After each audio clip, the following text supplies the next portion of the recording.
ಈ ಘಟನೆ ಮಧ್ಯಪ್ರದೇಶದ ಭೋಪಾಲ್ನಿಂದ ಕೇಳಿ ಬರ್ತಾ ಇದೆ.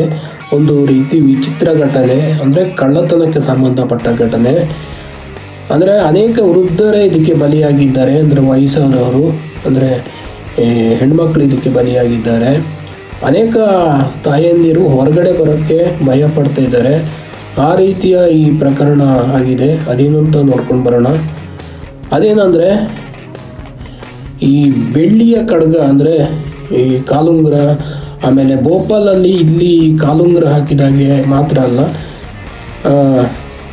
ಕಾಲಿಗೆ ಕಡಗ ಹಾಕಿದಾಗೆ ಹಾಕ್ತಾರೆ. ಅಂದರೆ ಸ್ವಲ್ಪ ಬೆಳ್ಳಿ ಜಾಸ್ತಿನೇ ಇರುತ್ತೆ.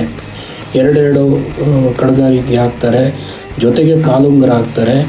ಇದನ್ನ ಕದಿಯೋಕ್ಕೋಸ್ಕರ ಅನೇಕ ವೃದ್ಧರ, ಅಂದರೆ ವಯಸ್ಸಾದವ್ರನ್ನ ಕೊಲೆ ಮಾಡಿದ್ದಾರೆ. ಕೊಲೆ ಮಾಡಿ ಕಾಲು ಕಟ್ ಮಾಡಿದ್ದಾರೆ. ಕಾಲು ಕಟ್ ಮಾಡಿ ಈ ಬೆಳ್ಳಿಯ ವಸ್ತುನ ತೆಗೆದುಕೊಂಡು ಹೋಗಿದ್ದಾರೆ. ಈ ಪ್ರಕರಣ 2014ರಿಂದ ಪ್ರಾರಂಭವಾಗಿದೆ. ಅನೇಕ ಪ್ರಕರಣದಲ್ಲಿ ಪೊಲೀಸರು ಅವರನ್ನು ಹಿಡಿದು ಜೈಲಿಗಟ್ಟಿ ಶಿಕ್ಷೆ ಕೂಡ ಆಗಿದೆ. ಆದರೆ ಇದು ಈಗಲೂ ನಡೀತಾನೇ ಇದೆ. ಕೇವಲ ಒಂದು ತಂಡವಾಗಿ ಮಾಡ್ತಾ ಇದೆಯೋ ಅಲ್ಲ ಬೇರೆ ಬೇರೆ ಗ್ರಾಮದಲ್ಲಿ ಬೇರೆ ಬೇರೆ ಜನ ಮಾಡ್ತಾ ಇದ್ದಾರೋ ಒಂದು ಗೊತ್ತಿಲ್ಲ. ಐಷಾರಾಮಿ ಜೀವನ ಮಾಡೋಕ್ಕೆ ಮಾಡ್ತಾ ಇದ್ದಾರಾ ಅಥವಾ ಬೇರೆ ಏನಾದ್ರು ಮಾಡ್ತಾ ಇದ್ದಾರಾ ಎಂಬುದು ಇನ್ನೂ ಸ್ಪಷ್ಟವಾಗಿಲ್ಲ. ಪೊಲೀಸರು ತುಂಬ ಜನನ ಹಿಡಿದಿದ್ದಾರೆ, ಶಿಕ್ಷೆ ಆಗಿದೆ. ಆದರೂ ಈ ಪ್ರಕರಣ 2022ವರೆಗೂ ಇತ್ತೀಚೆಗುವರೆಗೂ ಕೂಡ ಇದು ಕಡಿಮೆ ಆಗ್ತಾ ಇಲ್ಲ ಅಂತ ಅಲ್ಲಿನ ಜನ ಹೇಳ್ತಾ ಇದ್ದಾರೆ. ಪೊಲೀಸರಿಗೆ ಇದೊಂದು ದೊಡ್ಡ ರೀತಿಯ ತಲೆನೋವಾಗಿದೆ. ಯಾಕೆಂದರೆ ಒಮ್ಮೆ ಈ ರೀತಿಯ ಕಳ್ಳತನ ಮಾಡಿದವ್ರನ್ನ ಹಿಡಿದಾಗ, ಶಿಕ್ಷೆ ಆದಾಗ ಮತ್ತೆ ಅದಕ್ಕೆ ಭಯಪಟ್ಟು ಈ ಕಳ್ಳತನವನ್ನು ಮಾಡಲ್ಲ.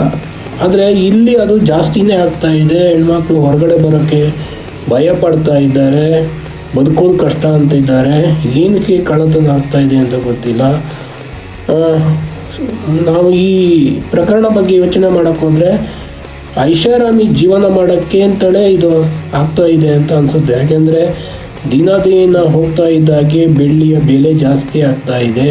ಹಾಗಾಗಿ ಇದು ಆಗಿರಬಹುದು ಅಂತ ಒಂದು ಮೂಲದ ಪ್ರಕಾರ ಹೇಳಲಾಗ್ತಾ ಇದೆ. ಹೆಚ್ಚಿನ ಇದರ ಬಗ್ಗೆ ಮಾಹಿತಿ ಏನೂ ಇಲ್ಲ. ನಿಮಗೆ ಇದರ ಬಗ್ಗೆ ಮಾಹಿತಿ ಓದಿದರೆ ಇಲ್ಲ ತಿಳ್ಕೊಂಡಿದ್ರೆ ಕಮೆಂಟ್ ಮಾಡಿ. ಇನ್ನೊಂದು ವಿಡಿಯೋದೊಂದಿಗೆ ಮತ್ತೆ ಸಿಗೋಣ. ಚಾನಲ್ ಸಬ್ಸ್ಕ್ರೈಬ್ ಮಾಡಿ, ಶೇರ್ ಮಾಡಿ, ಲೈಕ್ ಮಾಡಿ. Thank you.